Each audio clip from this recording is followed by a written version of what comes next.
Brothers and sisters, let's welcome Asna Arman to speak on the topic, the journey to Allah.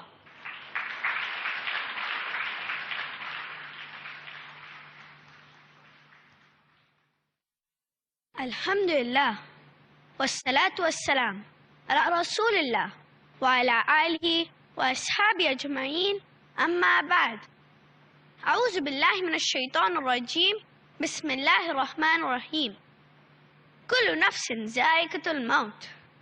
Wa innama tuwaffawna ujurakum yawmal qiyamati, faman zuhziha 'anil nar wa udkhila al-jannata faqad faz. Wa mal hayatud dunya إلا متاع الغرور. رب اشرح لي صدري ويسر لي أمري واحلل عقدة من لساني يفقهوا قولي. Respected elders and my dear brothers and sisters, I welcome all of you with the Islamic greetings. Assalamu alaikum wa rahmatullahi wa barakatuh. May peace, mercy and blessings of Allah subhanahu wa ta'ala, Almighty God, be on all of you. The topic of my talk is the journey to Allah. Brothers and sisters, life is a journey. And no doubts, we are all born into this world and we pass through different stages and we all are reaching a destination which nobody disagrees about. There is one destination which no human being, or at least a sane or an intelligible human being, disagrees about. And that destination is death. So there's no doubt that all of us, Muslim or non-Muslim, rich or poor, whatever country or language or tribe or section of society we belong to, all of us are going through this journey. And this journey will end for all of us. And this is something we all agree about in our death. And no one knows when this moment of death. The old die and the young die. The rich die and the poor die. I recited a verse in the beginning of my talk from Surah Imran, chapter number 3, verse 185. Kullu nafsin za'iqatul maut. Wa innama tuwaffawna ujurakum yawmal qiyamati faman zuhziha 'anil nar wa udkhila al-jannata faqad faz. Wa mal hayatud dunya illa mata'ul ghurur. Every soul shall have a taste of death. Only on the day of judgment shall you be paid for your full recompense. Only he who stayed far from the fire and admitted to the garden will have attained the object of life. For the life of this world is but goods and chattels of deception. Every soul will most certainly taste it. And no one is going to escape death. No one is going to escape it, brothers and sisters. The wise person is the one who reflects on this. But the controversy, this agreement, is not about the reality of death. And the disagreement is not about life being a journey. This agreement is about what happens next. What happens after death? This is a disagreement. For some, there is nothing. The atheist claims that death is the end of everything. When you die, you disintegrate into atoms, into nutrients. You disintegrate into the soil. So then there's no soul. There's no life after death. Death is the end of your existence. Therefore, for the atheist, life itself is journey and death is the end of the journey. What you need to accomplish is what you accomplish in this world. And if there's any future for you, it's merely passing on your genes. It's only your genes, your genetic materials, your traits are passed on to another generation. For them, this is the only way that we survive, or a piece of survives in any discernible form. For Hindus and for Buddhists, life is an endless cycle of birth and rebirth. That when we die, we are reincarnated. And according to this idea, the things you do in this life affects how we are reincarnated in the next.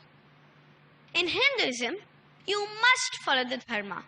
the way the natural order of things as Hinduism interprets it. If there's such a thing as Hindu orthodoxy, which is questionable, anyway, you must follow exactly the caste system into which you are born. And if you follow it correctly, and you submit to it, and are to adhere to this natural order, and you avoid bad karma, you avoid doing bad things, then that will affect your next reincarnated life. Then you will be reincarnated as a superior being. So if you are from the very lower classes, you will move up a class, and so on and so forth. And the ultimate objective is to reach a type of divine status. Not divine in the sense of Muslims understand about Allah subhanahu wa ta'ala. In Hinduism, generally, the whole universe is God. Everything is God. You are God, I am God, the stage is God, the animals are God, the trees are God, everything is God. But you reach a certain level of transcendence and you transcend mortality. So this is the final stage. So also in Hinduism, most certain, life is a journey, and what you do in this life is going to affect you. Of course, you'll go backwards, you'll go down. Now, there's a fundamental problem with this philosophy.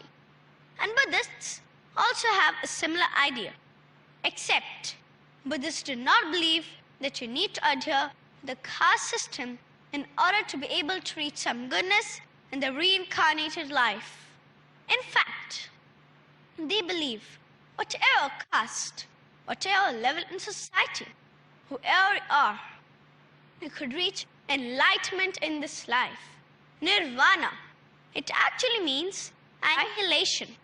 And you reach this type of state of divinity in a sense. But both Buddhism and Hinduism suffer from a logical flaw. And the logical flaw is how you progress upwards if you're an ant, or a cow, or a sheep, or a dog, or a snake, or rat.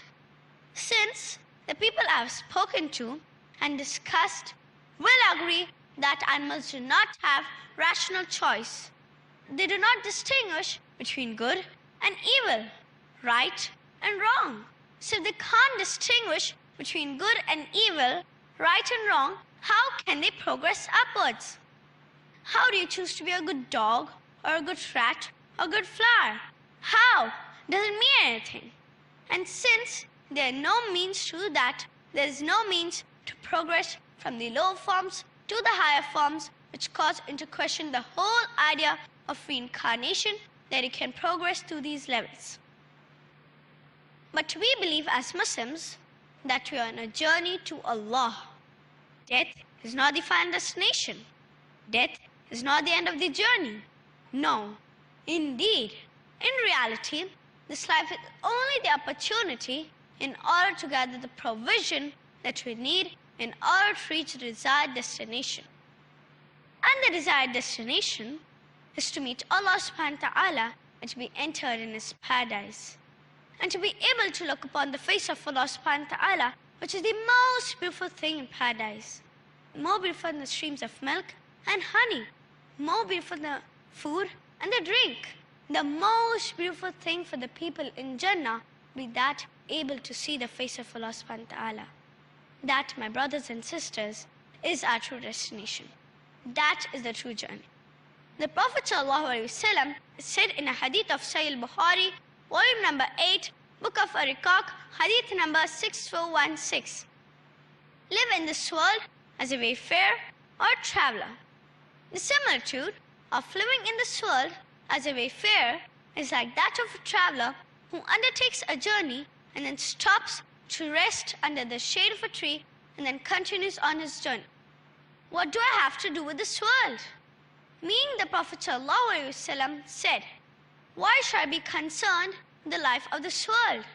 Why do I need to be concerned with accumulating wealth and prestige and children and goods and possessions? What need do I have for this world and the life of this world? I just take what I need. I'm just taking what I need to reach out this destination, to see the face of Allah subhanahu wa ta'ala. So the life of this world is an opportunity to take what we need in order to reach our destination. And what we need to take, brothers and sisters. What we need to take from this world that is very important. What we need to take from this world is good deeds that are based upon Iman.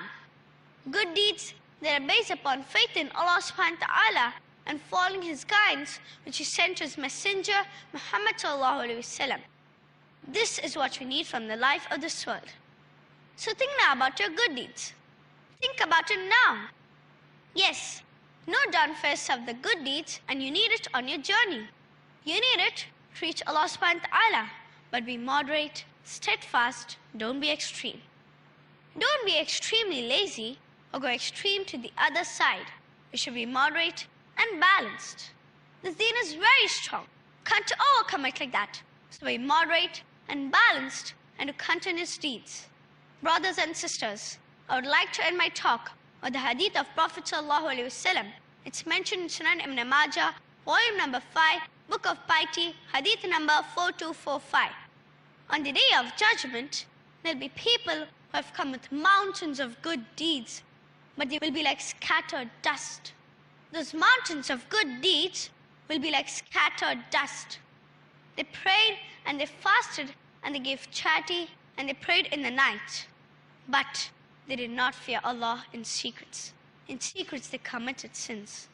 Brothers and sisters, let us not be from those people whose deeds are ruined. Let us be moderate, steadfast, and that is the way we reach our destination, that is paradise. Wa akhiru da'wana alhamdulillahi rabbil alameen. Wassalamu alaikum wa rahmatullahi wa barakatuh.